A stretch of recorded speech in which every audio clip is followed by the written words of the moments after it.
What's up, guys? Welcome back to the Keegan and Company podcast. For those who are new to the show, my name is Keegan Hipgrave, and in this episode, we are talking to the running physio, Adrian DaCosta.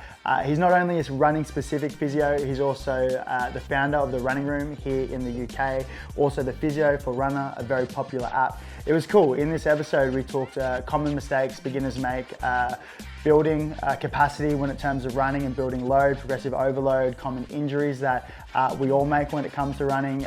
Adrian just finished doing the London Marathon, so it was cool to get his perspective as someone who is a physio, but is also someone who's doing really difficult things. It was just refreshing getting to know Adrian and getting to know the specifics of not just running, but also his journey coming over from India and studying in Australia and then moving over to the UK.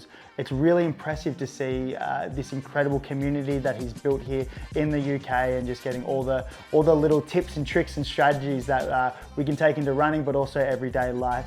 Guys, if you are new to the podcast, could I get you to hit that little like and subscribe button? It's a great way for us to build this podcast, build this platform, and just have incredible conversations like I did today.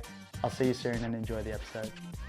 Adrian DaCosta, welcome to the podcast, brother. Thank you, mate. Pleasure. Mate, how you feeling? We had a beautiful morning this morning. We had the sun's out. We're here in sunny London. How you feeling? Man, feeling good. I was going to ask you how you're feeling. My job was easy. Yeah. Bit of line bike tour guide action, you know? Well, mate, we were talking about doing a run. There's obviously the running scene is, which I didn't know is so big and prevalent here in the UK and London. Like, I thought it was just big in Australia, but even talking to you in the lead up to this conversation, like, mate, it's pumping over here. Yeah. Because I am keen to talk about obviously all the stuff that you're doing with the running physio and the running room and your whole just lead up to coming over here. I am keen to talk about that. But even just like coming over here, the sun's out. We went to the run club, and it's just, mate, it was busy as well this morning. Yeah, I think when the weather is good, London shows up. That's always known. But yeah, the running scene has just been something that's just blown up. I think you had the pandemic where everyone got into running. Yeah. And if you didn't enjoy it, you had no choice but to run in many ways, because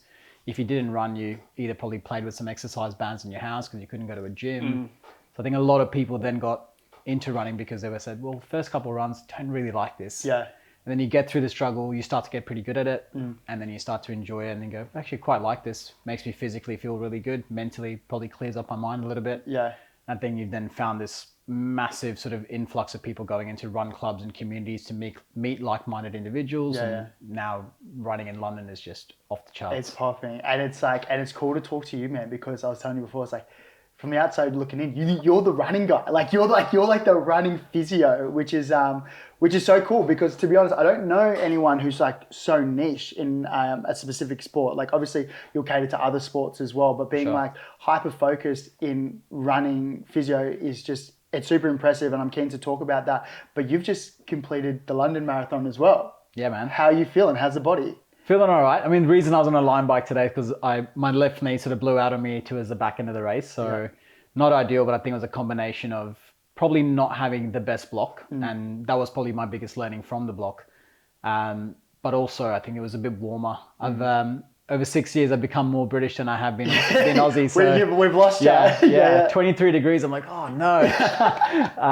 So yeah, I think my electrolyte count went down, and then my gait got really sloppy on me, and then left knee just blew out at 27k. So that's why I was on a line bike today, mate. Sorry, I would have joined you otherwise. Mate, it was nice. Well, to be honest, it was nice just to go like a really nice, slow, cruisy pace. You were telling me before, like when your knee blew out throughout the race, it's like you had your physio brain saying like you should stop and pull it back, but then you also had that little dog was like, no, I've got to finish. Like it's got to be so interesting, like, because you know the effects of like what's going to happen, right? That's it.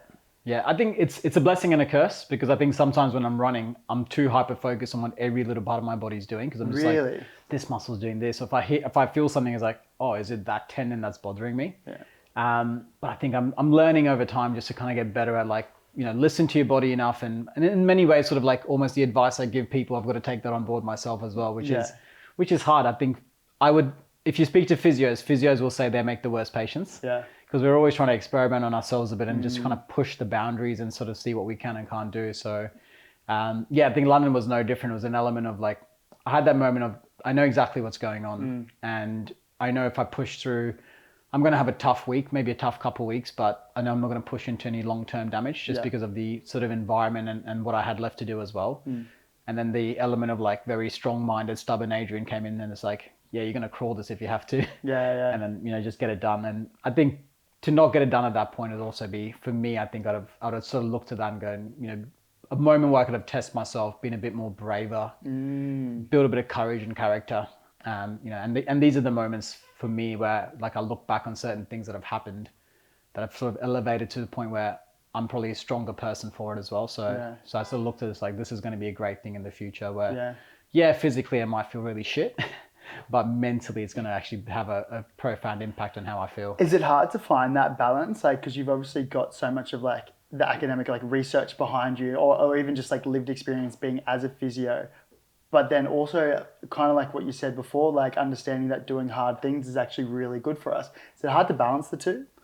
It is. And I think I struggle with it because you sort of know that you're also that person that's educating people out there to say, these are things to do, these are things not to do. So you also want to make sure that you are sending the right message. And I think that for me is the biggest trick is like, how do you send that right message alongside also making sure that you're not, limiting yourself a little bit too much. And there's an element where like some pain is good and some pain is not good. And it's just trying to navigate through that process and also understanding the value of it. Like if that was to happen on a training run, I'd call it. Of course. But I've trained for the marathon. I put my work into it. There are things you do and you're willing to kind of sign off on it. And that's me as Adrian the runner, not Adrian the physio as well. So I've also got to be kind to myself and just sort of compartmentalize that a little bit as well. Have you done many marathons before? This is my first one. First one? Yeah. My excuse is that I'm too busy taking care of everyone else's marathon journey. So I haven't done one myself. So I finally found the time to do one. And I can probably say I'm hooked now. I want to. Really? Yeah. I mentally, the biggest thing for me was like, can I run that far? Yeah. And now I'm like, yeah, I can. And I can do it on one leg. Yeah. So it's like, what can I do when I get a better block in? And, then can I go a little bit better? So it's become this race against myself, which is sort of probably the race against myself in many other things that I'm doing in life as well. But it's like, cool, if I can do it I did it in 5 hours and 47 minutes. And I was like on track for 5 hours before the knee went a bit dodgy on me. So it's like, cool, can I get there in 5 hours? And I'm sure when I hit 5 hours, I'm also the person that doesn't really soak it in too much. I go, do you reckon I could do it in 4 hours and 30 minutes? And I think that might be that race that I have with myself. But at the same time, I'm not obsessed on like, it needs to be a number. It's more, can I be better? My favorite thing about what you just said just then is just like, it's a race against yourself. Because often I think, especially on social media, we see all these people doing these incredible challenges, a lot of people that you've worked with individually, right? And so you look at these things, it's like, oh, I should be running like 5-minute Ks, 4-minute Ks, like, whereas like different, like me and you, like we're bigger guys, like it's harder for us to do that. And I think not comparing ourselves to other people, and I'm talking to everyone who's listening, it's kind of like, challenge yourself, like race against yourself, like be better, yes, of course, than what you were yesterday, but the competing against others, or I guess like putting yourself in their shoes isn't helpful. Not at all. I mean, we could talk all day just on that alone, but I think I put it down to validation. Like, how do you validate yourself? Is that validation coming from yourself, or is it because of what other people think and the applause and the kudos that you get on Strava? And is that giving you that validation? And don't get me wrong, it's really good to have external praise. It makes you think that you're doing the right things. And we all need a bit of external motivation. But when you think about psychology and they talk about intrinsic versus extrinsic motivation, what's the best kind? And you'll always see that the intrinsic motivation, you can develop that. That's the best thing for longevity. And I think validation probably is not too dissimilar. Like, I'm sure there's some psychology professionals out there going, he's really butchering this up, but this is my take on it. And I think, if you can internally validate that and go, I don't need to get that time. Like for me, running gives me, like, and I'm speaking to myself, for me, running gives me the ability to feel physically fitter. I love to eat. So it allows me to eat a bit more food and feel less guilty. And most importantly, mentally, it allows me to feel really clear. So I can go sit in my thoughts in a long run for 2-3 hours and really just clear my mind And if you've had a busy week, for myself, I'll be like, this is perfect because I get a moment to reflect on the week that's been, things that I've done well, things that, you know what, I could have been better in that situation. And then just also think about the week ahead and go, cool, I've got this coming up. And I've got that time. It's like my me time. Yeah. So I think for me, I always boil it down to like, this is what running gives me. And if I can get, a little bit faster here and there, that's fine. But I always need to come back to, these are my grounding points. And that validation, you know, of time and things like that, it doesn't really bother me too much. But you mentioned longevity there. What do you think if someone, because like say for myself, like I finished up pro footy maybe like 3 years ago. This whole running thing is probably like 2-3 years in. So I feel like I've just started my running journey. Sure.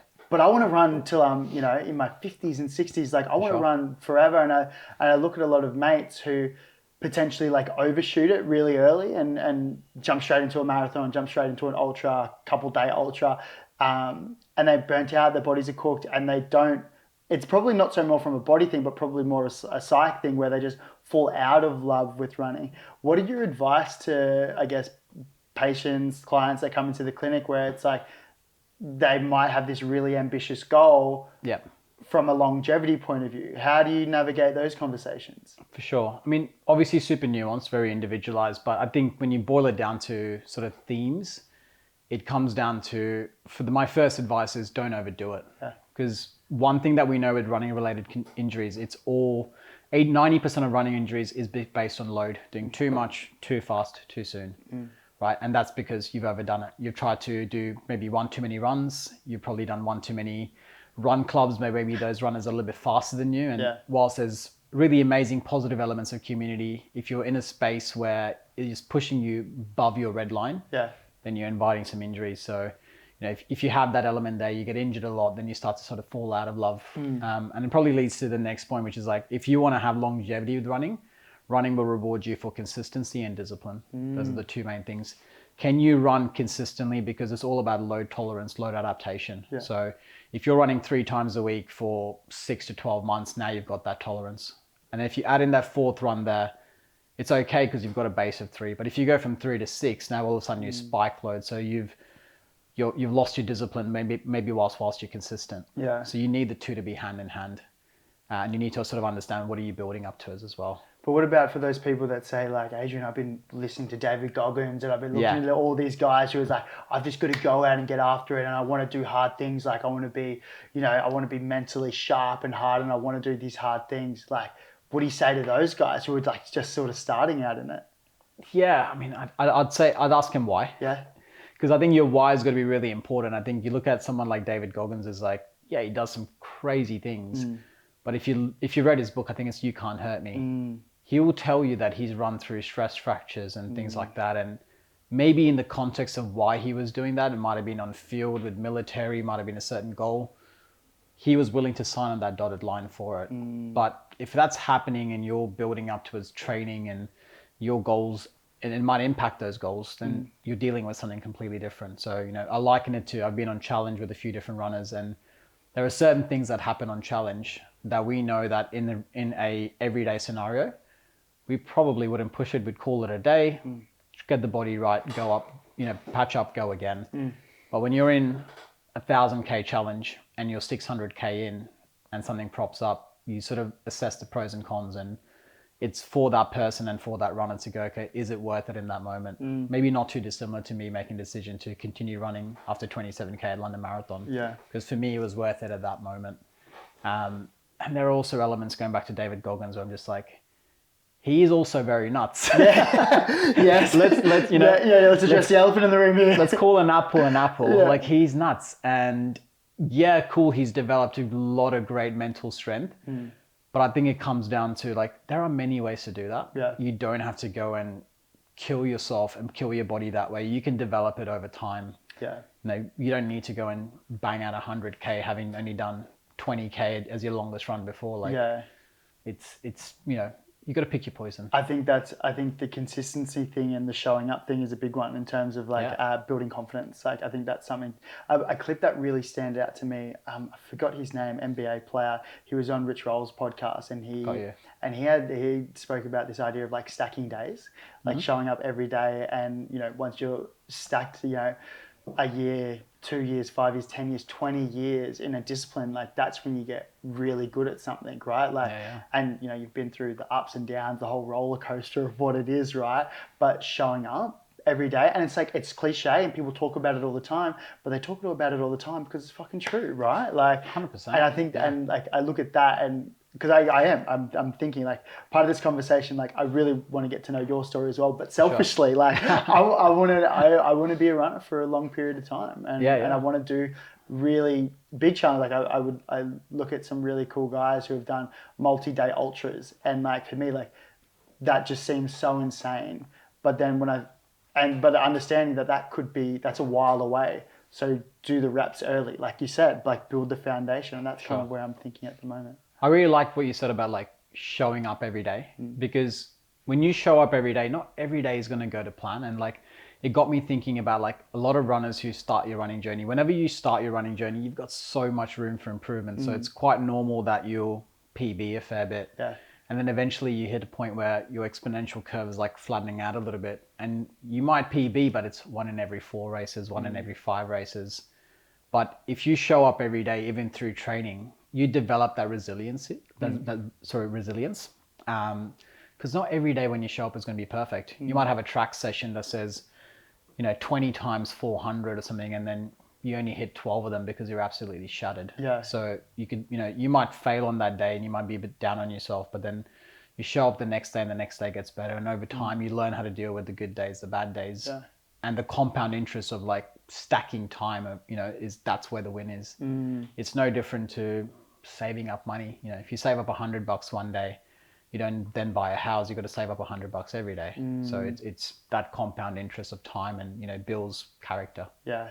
Mate, I'd love to get really granular on like your training program, but also the training program leading into a marathon. Like I think it'd be rude if we didn't go really granular on this stuff. Yeah. If you were to average Joe, looking to start their training block, what would a really successful, ideal training block look like in the lead up to a marathon? For sure. I think you gotta look at where you're starting, right? Yeah. So if you go into a marathon block having already done, say, 3 runs a week, then you can look to progressively add in a 4th run.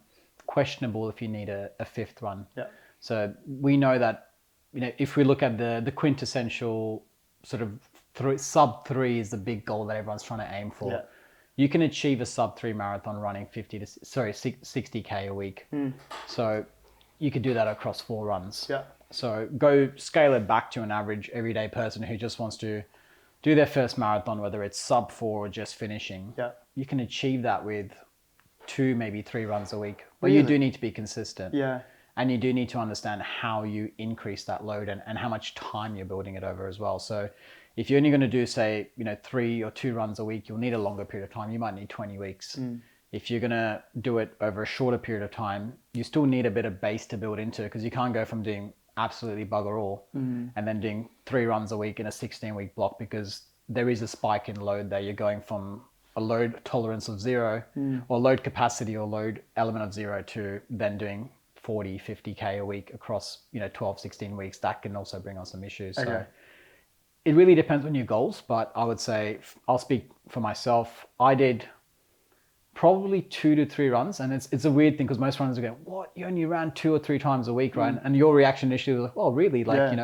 And it can be done, but you have to then also go, "What are my goals?" And when it all came down to, this was my first marathon, and I knew life was really busy, so I couldn't probably give my training block as much. And I think we need to be kind to ourselves. Like, unless you're a professional runner or a content creator where you've got all the time in the world just to train. Yeah.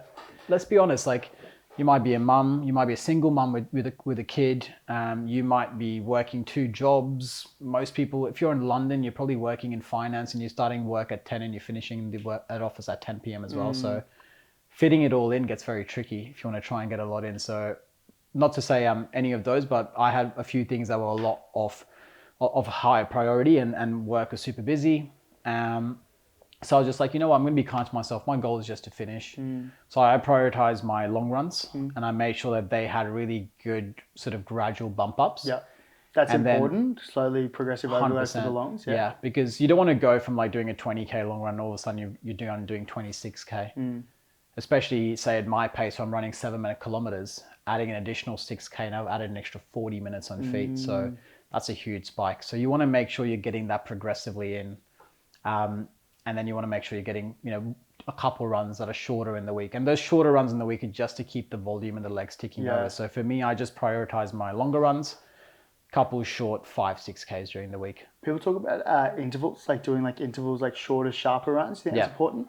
I think so if you're looking to build pace. Yep. So for me, that was not a priority. Gotcha. For me, it was just like, I want to get to 42. I want to finish in one piece. Yeah. The time is a time. It's my first marathon. It's going to be a PB anyways. Yeah. So, and in my mind, it was like, if it's really bad, then surely the next one should be a PB as well. Yeah. So, and I think I knew sort of where I was within my journey, how much time I could do to it. So I didn't want to bring in interval runs because, and I think this is really important for someone who's never run a marathon or never run a lot typically, to then go adding in a long run, a tempo run, an interval run, that's a lot to put your body through.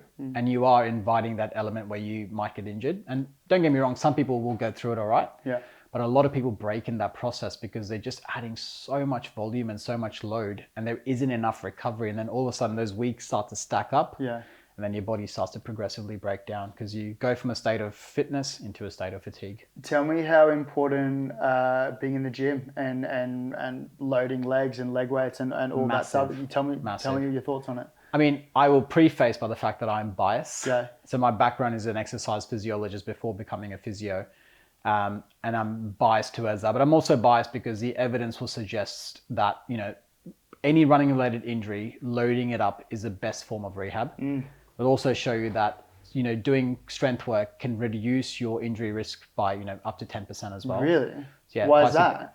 It's because you're building more capacity. So if you can get your muscles stronger, now your ability to make contact with the ground and generate force and power is better. Yeah. You're not utilizing as much of your body in order to do the same amount of work. I know there's probably... So your economy improves. I know there's probably a lot that goes into it, but simply, would it be more weight, like heavy weight, smaller reps, or higher repetition? Like in the gym, I'm thinking like calf raises, I'm thinking glutes, squats. So that's where my head originally goes. Yeah. What are your thoughts? For sure. So the research will indicate, like, in order to get some of the main areas done, you want to focus on high intensity, low volume. That's where your bones respond really well. Yeah. And that's where your tendons respond really well. So bones and tendons get bored really easily. Anything more than like 60 reps on a bone or a tendon, you don't really get much more adaptation after that point. Right. So you want to progressively, to the right person, like if you've never trained in the gym, you wouldn't start doing 5 sets of 5 at 75, 80% 1RM. So you've got to build, it's part of your journey. But if you can get to that point where you're lifting heavy and you're lifting consistently, that's going to be the most valuable for you. Because just originally, or even just thinking out loud, I'd be like, oh, well, because I'm spending so much time on my feet, I'd automatically have to do more repetition in the gym, like more squats, more single leg squats, like more calf raises. But what you're saying is like actually increasing the weight after building the foundation is probably more beneficial. 100%. Yeah. You're getting your focus is to develop, and this is the most common thing we'll see. Most people come in and they're doing 3 sets of 20 because the focus is like, well, I'm an endurance runner, I need to build endurance. Yeah. But you also need to build strength and capacity. Like if you can get better quality of force and power production through your muscles, then every stride, every step that you run is that little bit easier for you, right? And if you're thinking about endurance, like you're never going to match what you do in a marathon, right? I ran London Marathon. I did 56,000 steps or something like that. That's like saying, oh, Adrian, can you do 26,000 calf raises on your right and 26,000 on your left? Yeah. It's tough work. So how do you get that muscle to get the best adaptation also in the smallest amount of time without also creating a crazy level of neural fatigue? Because when you're in a block, it's not just the running. You say you add in your S&C, then you also add in work stress and life stress, and they all contribute towards your neural fatigue and your stresses. So you want to try and find that balance there. How much does stress play in terms of being able to manage load and manage capacity? Have you seen a correlation between the two? Yeah, I think so. I think runners that typically are a little bit more stressed, they'll try to find an outlet through running. So maybe they'll push themselves a bit too much, but then also because of stress and work, they're probably not recovering well enough. And I guess I see them in the clinic, so that maybe the evidence is the fact that if you're a bit more stressed, maybe you end up coming and seeing me in my clinic. So I think there's definitely a correlation there. On the top of my mind, I know that I'm thinking of a few studies where it's shown that if you have an increased level of stress, I think your injury risk can also go up quite significantly as well. So I'm not going to throw a number out there because I'm probably going to butcher the stat, but there's definitely a correlation between stress and potentially injury risk as well. Because I kind of half angling towards more like, I guess, like recovery side of it as well. Like I think obviously we know sleep is so important for recovering our joints and our body and our muscles. And then typically, like when we're more stressed, our sleep is affected, whether it's consciously staying awake or unconsciously not getting the right REM sleep and all the things like that. In terms of the recovery, what are some of your favorite modalities that help running, like running in general? So your bedrock for recovery is sleep, it's nutrition, it's hydration. Yeah. Those are the three most important things you can do. Like studies will show us that if you sleep less than 7 hours a night on average, your injury risk can increase by things like 30 to 50%. Wow. When you're performing and you're doing activity. Yeah. Maybe if you're not doing that, maybe you get away with it because obviously there's less things that are going to injure you. Yeah. But yeah, so if you're training, you need that sort of 7 to 8 hour window. That seems to be the sweet spot. Obviously, if you can get a bit more than 8, that's also great. And then your nutrition is going to be invaluable because if you're training, you need your protein for muscle recovery. You need to make sure for running your carb loading because you're literally depleting all your glycogen storage when you're out there running. So you need to carb load, super important. And then obviously electrolytes, hydration, those things are going to be massively valuable as you're going into endurance, running in heat, and you're losing salts, and you need to top up your electrolytes. In terms of modalities, it's a real gray minefield. The evidence would suggest that a lot of different modalities give you a very short-term transient benefit. And I would agree with that as well. So whether it's massage gun, compression boots, an ice bath or a heat, they give you short-term transient benefits, which don't necessarily like change anything physiologically always, but they make you feel better. And I think that's okay. Like you got to feel good sometimes to look good or to move better. So you got to find what works for you. Do you think it is pretty individualized with those things? I think so. Yeah. I think like some people hate going into ice. Some people love it and say this is the best thing ever, and they'll go for an ice bath. So and there's those elements there. Some people love to get a deep tissue massage, get an elbow in there. They want to be like grimacing. They want to feel like someone's like literally like cut open their body without cutting it open. Yeah. I absolutely hate that. Yeah. When I go for a massage, if I'm tensing up, that for me is almost counterintuitive as to why I'm going there. I'm going there to relax, not to feel like someone's like digging an elbow in my backside. Yeah. So for me, I'm like moderate pressure. Don't go crazy. So, and the reality is whether you go crazy hard or moderate, is doing exactly the same thing. Yeah. You're changing perceptions around soreness through your nervous system. Wow. You're not changing muscle length or muscle tissue. I'd have to cut you open for that. Yes. We'll do that another day. Yeah. We have a bit more time. Yeah, exactly. Yeah. So you got to find what works for you. Yeah. I don't mind a bit of massage gun here and there. I like sitting in a warm bathtub. I think I'm more for a warm water person or a warm day person. So just warm bathtub. I'm happy with that. Warm bathtub is just like it's like a hug for your nervous system, right? Like it's beautiful. Yeah. There's something that you said earlier on in the conversation. You mentioned the mindset, or I guess like the reflection piece of running, which I'd really like to go down in terms of like being able to work through your day and think about your day. I know for me personally, my partner, she's big on journaling, right? And she loves her wind down routine, and it's I think we're very similar in the sense like it's hard to slow down sometimes, potentially. And so having her there, we talk a lot and we decompress throughout the day. But what I've found and what I've started to do since the start of the year is like journaling and like writing out the day and even like talking to her at the end of the day, but also just like running through like all the good things, but then also the bad things and like probably how you could have I guess like been better in certain situations, whether it's a conversation with a colleague where you might have snapped or you might not have been of your best self and kind of like analyzing that. Tell me, because I think about that and I think about what you kind of alluded to at the start. Is it similar in terms of decompressing throughout a week? Am I right in saying something like that? 100%. Like for me, I'm the person that always focuses on the things that I'm not doing or haven't done well. I suck at like being sort of like reflecting on things that I'm doing well, because I'm always focused on what I could be better at. Yeah. And I don't know if that's a blessing or a curse. I think it's both. Yeah.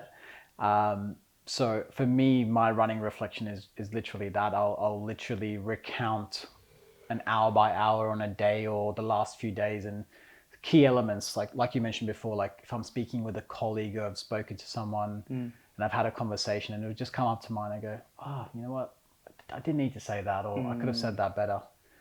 So for me, it's just that reflection of like, cool, like this happens again, like how can I reframe this to be better in that situation?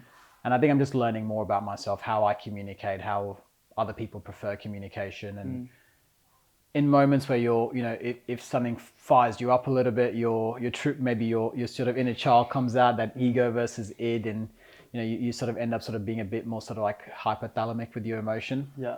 And then you go out and, you know, you might sort of blurt something out and go, you need to pause, you need to create some space. Yeah. So I think I'm always reflecting on moments like that being one example. You know, in my personal life, how I can be better for my partner, you know, where I might have messed things up or where I can show up better. And then I always think I'm a combination of mostly a realist, but a bit of a dreamer as well, where I'm just like, cool, like where can I take business? How can we be better? What can we do that's really cool and unique to, you know, give a runner something new, or give them a different novel experience where it's still working within the confines of being ethical and moral and not taking the piss out of them, or, you know, not over servicing someone, but still giving them something really unique and individualized to help them on their journey. So it's a combination of all of that, where it's like reflection through the week. What am I doing well through business? But that's definitely that moment. How do you go taking positive feedback? I'm going to say not good. Yeah. Because why is that? I think, I don't know. There's part of me that's obviously really grateful that people appreciate what's happening. But I think inherently it maybe also boils down to, I don't know, might need a bit more inspection over here, but it might just boil down to the fact that maybe just through growing up, like I grew up in a very sort of like Asian Indian household where, you know, performance and being really good, and, you know, if I came home with a test, I was telling you before, if I came home with a test and it was 45 versus 50, mum would go, what happened to those 5 marks? And I know it comes from a good place and I love my parents and, you know, we have a great relationship, but I think inherently the focus has always been on like, where did things go wrong? So I don't really focus on the fact that, oh, you actually did get 90%. That's pretty damn good.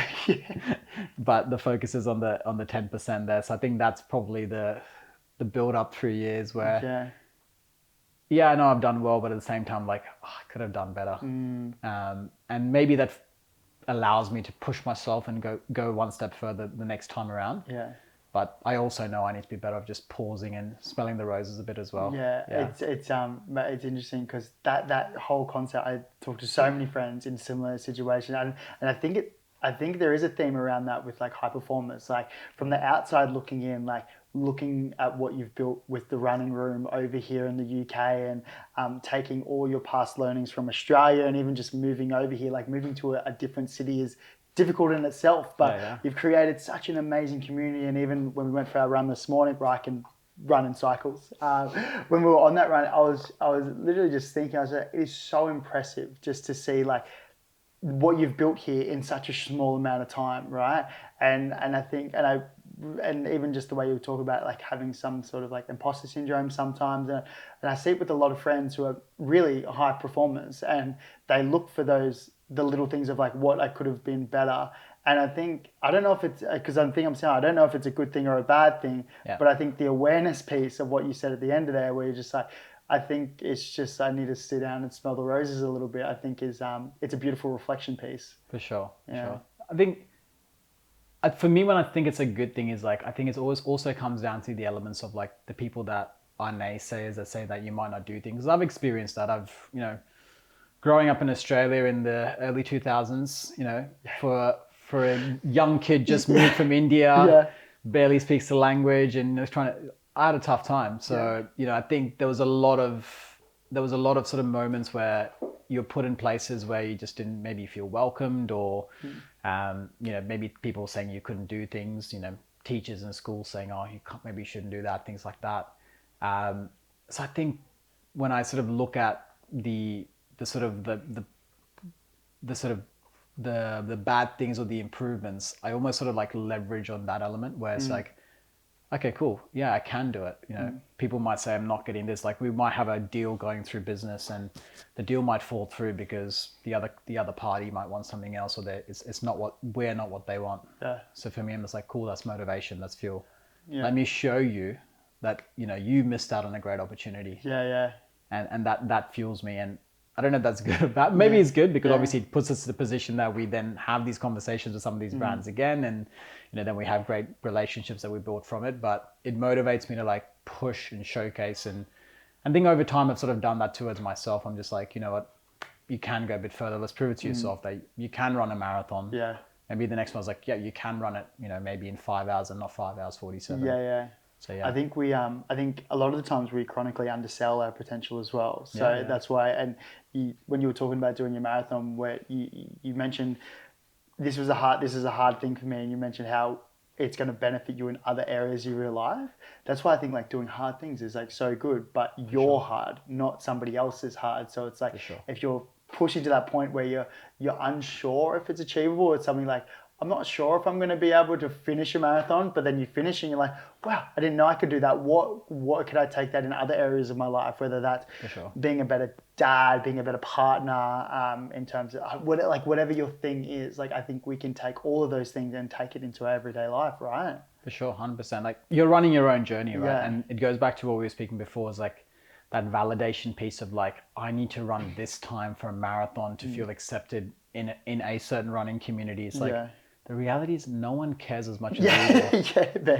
Yeah. Like, and all those Strava kudos, things like that, like might make you feel good in the moment, but endorphins and dopamine rushes feels good in the moment. Yeah. The next day it's gone. Yeah. Right. So maybe that's part of the runner's itch and the high of wanting to feel a bit more of that and get that validation. But the reality is if you can start to find that within you, you don't need any of that. You're running your own journey. You're doing it for yourself. You challenge yourself to a certain point and you go, can I be better? It's like, and the answer is yes, because you've done something really hard, and if needed, you could probably find something else in the tank, and with another build up of a training block, build more resilience, more discipline, and you can start to push a bit further and further. And that's a beautiful place to be, because you're on your own journey. You're not worried about what someone else is doing for their race, and the fact that all your mates might be running a sub 3, but you're still sitting at 5 hours.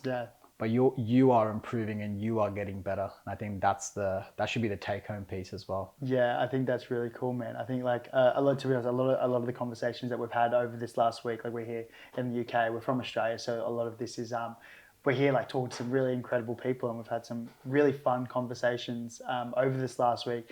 And the big one that sort of stood out to me, especially yesterday with Justin Canusi, was around like slowing down. And I took a lot of things takeaways personally, and then even talking to you this morning, and even now, like being able to slow down is difficult. Like we're always striving, I guess, to like what's next. Like, and I know his thing was around like he's always had a challenge and he's always had something there, but now after he's finishing the London Marathon, he doesn't have like a challenge in front of him, and he had a mindset coach who's just like, this is a good thing, like sit in this. And where I'm going with this question is because I have a question from someone who's very close to you, so I'm going to play it. I got ya. Hey Bob, surprise. Hey Keegan, thank you so much for letting me be a part of this in some small way. And I just want to take the chance to say, Edu, I'm super proud of you. I've witnessed you build something truly meaningful with the running room, and it's been an absolute pleasure to be a part of that journey with you. That said, I do have a question for you, one that I've asked before in our own time, though I always get some sort of silly answer. So I thought I'll ask it here on air and see if I can get something a bit more tangible from you. Here goes. So you've always had a really clear vision when it comes to work and the clinics.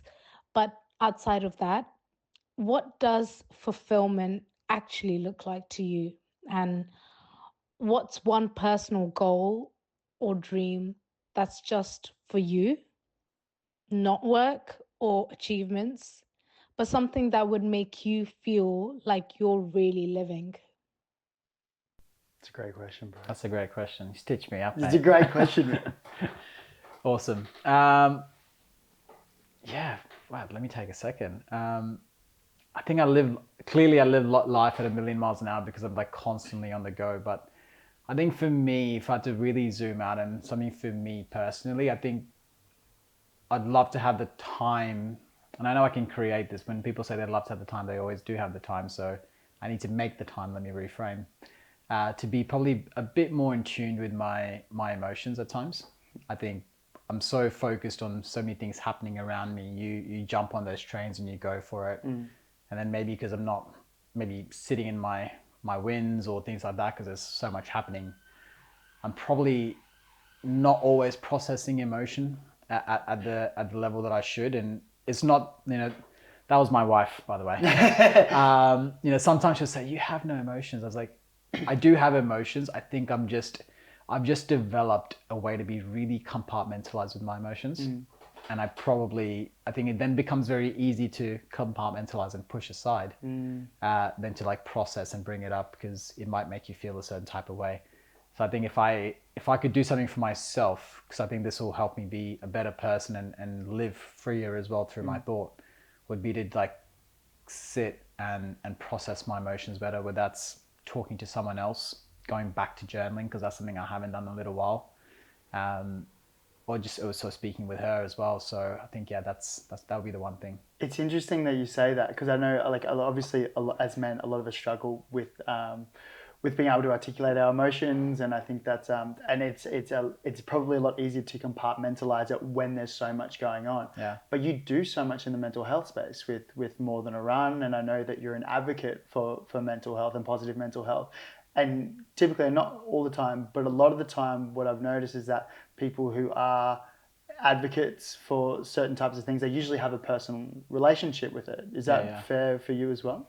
Yeah, for sure. I think I've been really fortunate where I've had like a really good upbringing. My home life has been incredible. So, that's been great. But I think where I've struggled growing up has probably been around moving to Australia, being a immigrant.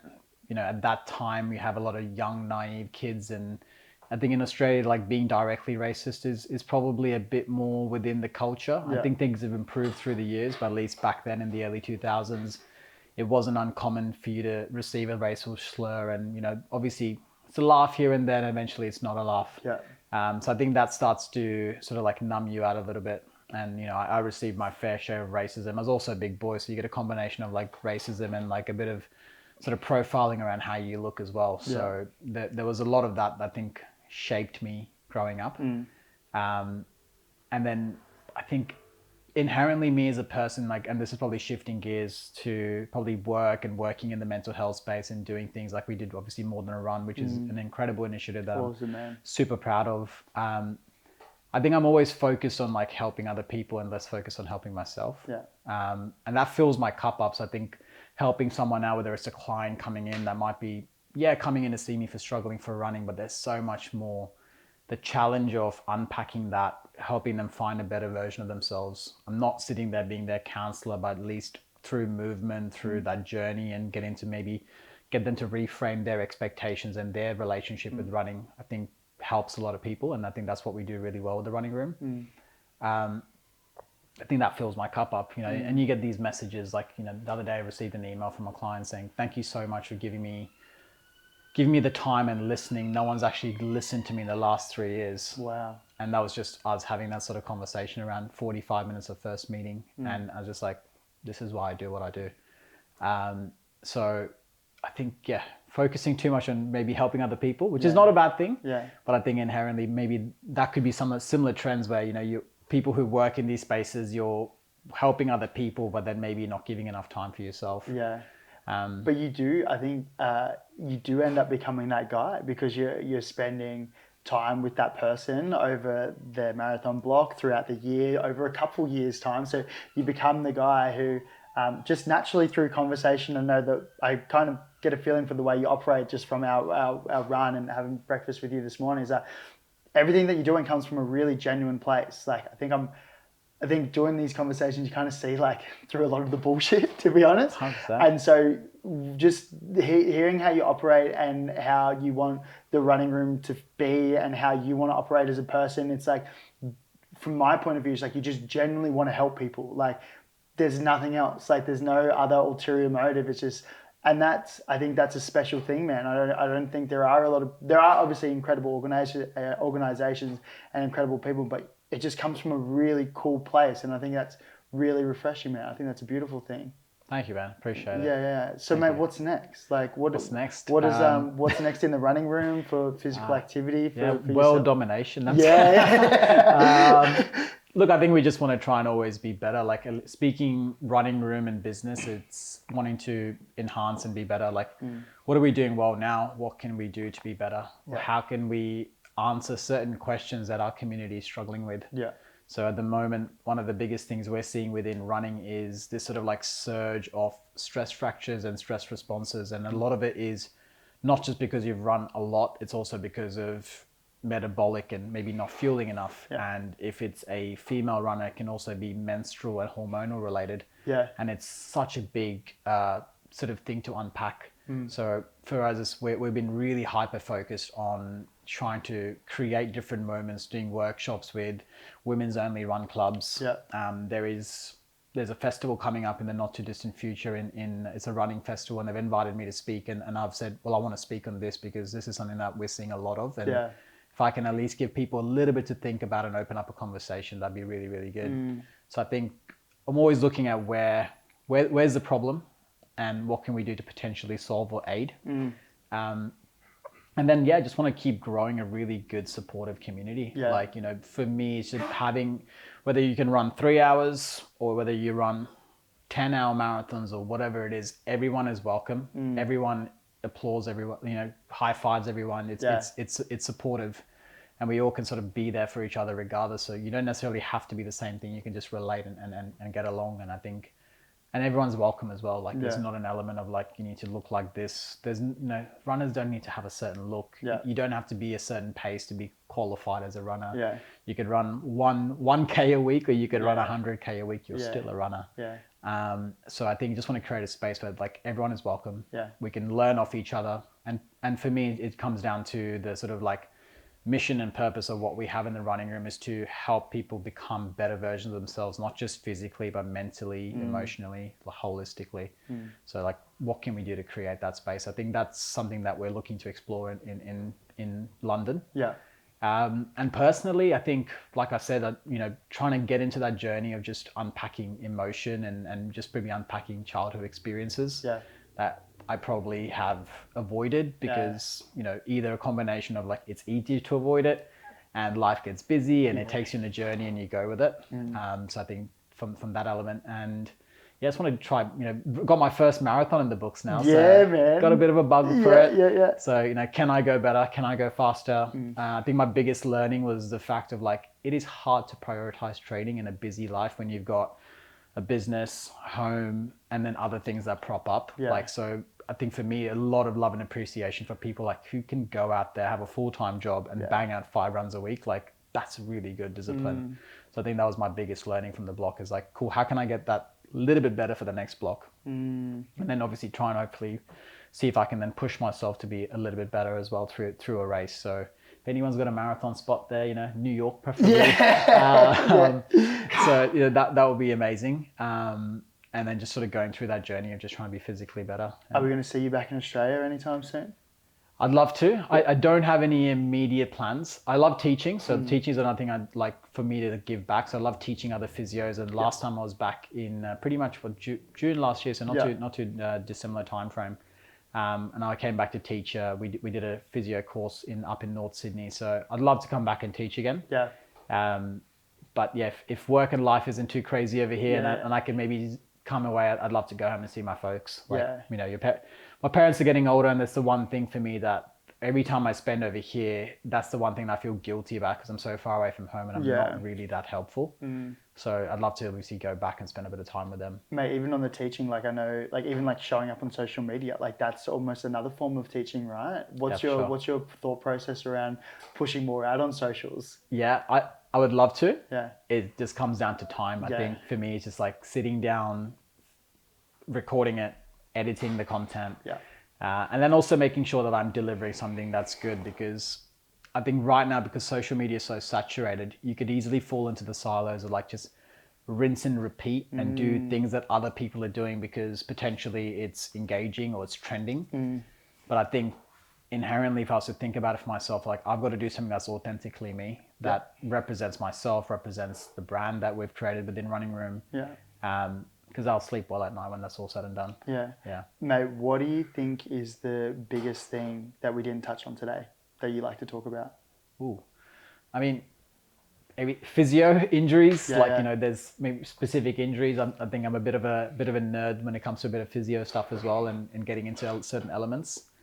What's your most common one? Runner's knee. Runner's knee? Yeah, so that's pain around the kneecap or behind the kneecap. And typically obviously load related, and there can be other factors, but load is a pretty significant one. So that's the main one we'll see. What do you have to do? Deload? Deload for sure. But I think, so this is where most runners make a mistake, right? Most runners get injured and they'll rest and do bugger all. Yeah. They'll feel great because they don't do anything. There's no load in the body. The knee is not subjected to anything. So typically should feel happy unless something else is going on. And then they go, I feel great, so let me go back into running. And then because you then bring a spike in the load again, the knee or whatever the injury is, injury X, flares up again. And then they just live in this vicious cycle of like, I'll rest, I'll run, I'll rest, I'll run. But no one actually goes down to like addressing the root cause, right? So rest is a relative, never absolute. Unless you've got a stress fracture, then you got to rest. You got to, probably jump on some crutches, whatever the injury might be. But rest is relative. It might mean deloading either the intensity, so how hard you're running, could be taking away an interval session, or it could also mean taking away volume and intensity. So you might take away some of those faster runs, but you might also need to drop back the mileage on your running as well. And then add in the necessary adjuncts, right? So strength and conditioning being super important, because if you've got an area that's irritated and injured, it's likely that area doesn't have enough capacity. And the best way to build capacity is to get stronger. So think of a knee like a bucket. If you get runner's knee and you might have a 10-liter bucket, we can probably, through the course of a consultation, understand that you've been probably putting about 12 liters of water in your 10-liter bucket, so you're going to have spill.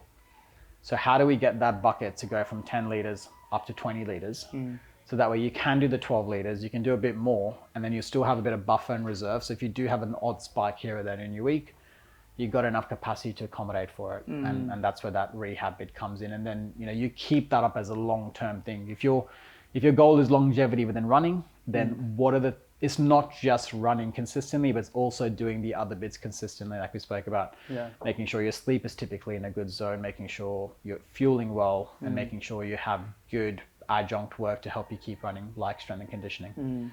So that would be my advice. Man, it's so good. Have we got a fucking party? We're good? Sorry, I'll just, we'll edit this stuff out. I was sitting there thinking, I was like, is there a hens party going on outside? What's going on? It's a relatively main road, I think, hey? Yeah. There's a big red bus. Big red bus? Yeah. Right, it was like, when you were talking just then, I was just like, is this like a hens party? Like, I have no idea what's going on. I will wait for it to go though. Beautiful. Mate, Adrian, mate, thanks so much for this morning. My pleasure. Thank you for having me. Mate, honestly, it's my pleasure. Like I was really excited to have this conversation. Like obviously selfishly from a running point of view, I'm leaning into more the running space now, and being able to pick your brains about all the industry and progressive overload and everything we talked about today, but also just getting to know you, man. Like I really enjoyed our run cycle breakfast this morning, and mate, I look forward to coming back over and doing this again. For sure, man. I've got to get you in the kitchen, hey? But I know you're a big cooker, man. I'm keen for some authentic Indian, man. That'd be awesome. Done. We'll create a nice little spread out for you next time you come in. Done. Thank you, bud. I appreciate that. Thanks for having me.